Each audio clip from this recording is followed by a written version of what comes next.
Yet heard too much of Phoebe's cruelty. She Phoebe's me. Mark how the tyrant writes. Art thou God to shepherd turn, that a maiden's heart hath burned? Can a woman rail this? Are you thus railing? Why thy God had laid apart, wert thou with a woman's heart? Did you ever hear such railing? Whiles the eyes of man did woo me, that could do no vengeance to me, meaning me a beast. He that brings these lines to thee, little knows this love in me, and by him seal up thy mind, whether that thy youth and kind will for the faithful offer take of me, and all that I can make, or else by him my love deny, and then I'll study how to die. Are you thus chided? Alas, poor shepherd, do you pity him? No, he deserves no pity. What, to love such a woman? Well, go your way to her, for I see love hath made thee a tame snake. And say this to her, that if she love me, I charge her to love thee, and I will never have her unless thou entreat for her. Now, if you be a true lover, hence and not a word, for here comes more company.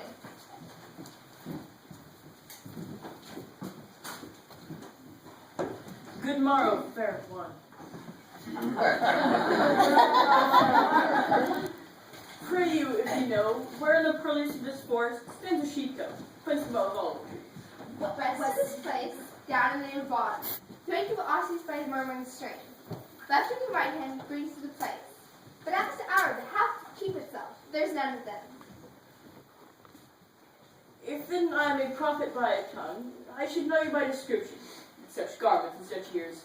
The boy is brown, of female favor, and bestows himself like a right sister, the woman fair, and lower than her brother. Are not you the owner of the house that did inquire for?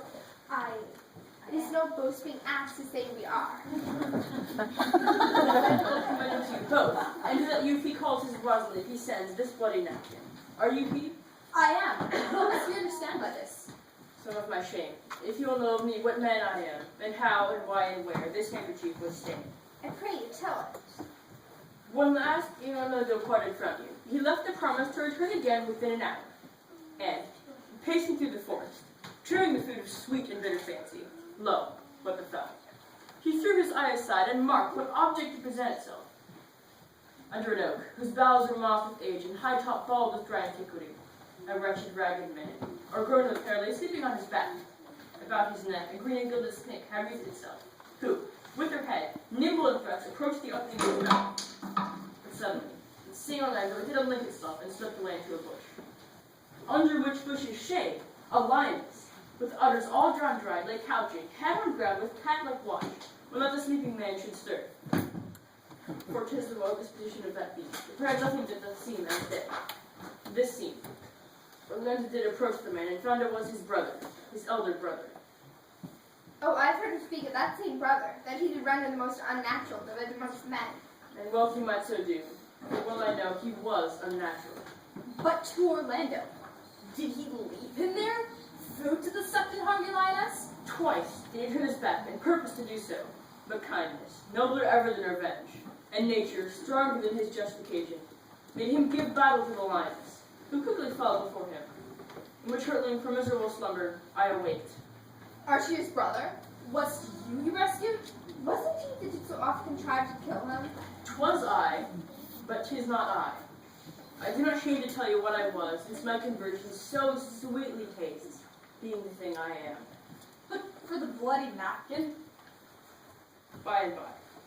When from the first to last, betwixt us two, tears our countenance had most kindly bathed. He led me to the gentle Duke, who gave me fresh and entertainment, committing me into my brother's love. He led me instantly to his cave. There, stripped himself, and here, upon his arm, the lioness had torn some flesh away, which all this while had bled. And now he fainted, and cried in fainting upon Rosalind.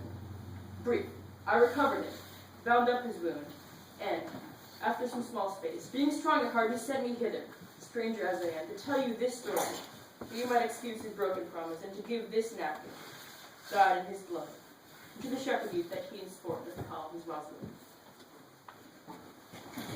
What? Oh, now. Give me. Sweet. Give me. Many will swoon and they look upon blood. There's more. Listen, get me. Look, he recovers. I would I were at home. Take you hither. I pray you. Will you take me by the arm?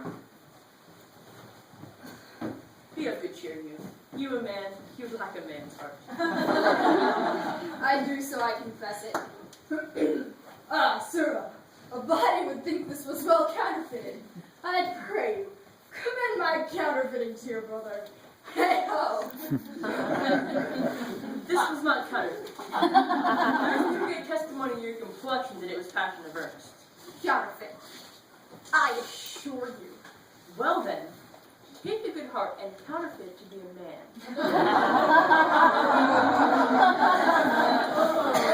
So I do. But if faith, I should have been a woman by right. Come, you have power. Pray you, draw homewards. Good sir, go with us. That will I.